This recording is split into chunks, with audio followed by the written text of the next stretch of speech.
Hello everybody, I did a video or two yesterday, I guess, on mic drops. The first video was about how maybe if you're having this problem, a way that you could make it a little more cost effective for you.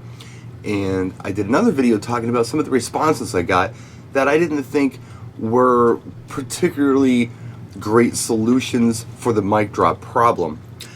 First thing I will say before I go any further is, if you're not having a problem with mic drops, just don't even worry about this. This is not for you, but some people do. It's primarily karaoke hosts who are handing microphones to people constantly.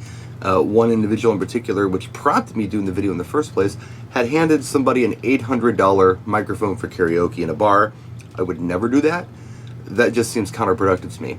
And I have no intention on trying to replace this nice JTS mic that I bought because it's got a great range, the signal doesn't drop, and it sounds fantastic, for a cheap alternative. I do get nervous when I hand it out because it's a guest mic, and I hope no one drops it, but it's not particularly an issue. This is my video today though. Let's talk about client liabilities, especially in contracts. A lot of people said the simple solution is to put in the contract that the client is responsible and liable for all equipment damages caused by them or their guests. Let's say there was a problem. It doesn't matter what it was, some kind of equipment damage occurred due to a client or guest neglect. It was malicious, it was an accident, it doesn't matter, it happened. Now it's time to collect from the client. What we need to count on now is for the client to honor this. If they do, it's not much of a problem. We collect dough, we go out and replace the equipment. But let's say the client doesn't honor it. Let's say the client argues it. And let's say this goes to court. So when you go to court in the US, you're not guaranteed to win. I don't know how well these clauses in these contracts are holding up.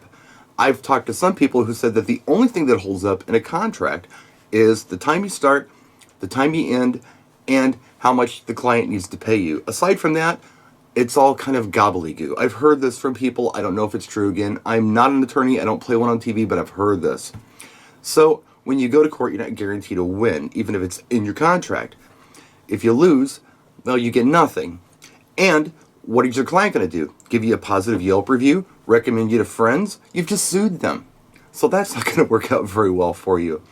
So that's why I was trying to come up with solutions for people who are having this issue. Primarily karaoke hosts. But, how can you do this where the damage is negligible? It's not a big cost. You can build it into the cost, and it's not an $800, oh no, what do we do? It's a $13, oh, okay, well, let's just replace it. So, I don't know, what do you think? Let me know in the comment section, what are your thoughts on this? Have you had this issue? Have you had clients damage equipment? If they have they gladly paid up? Or have you had problems? And if you've had problems, what happened? Did you go to court? Did you win? Did you lose? Let us know in the comment section. Thanks for watching, practice, and enjoy.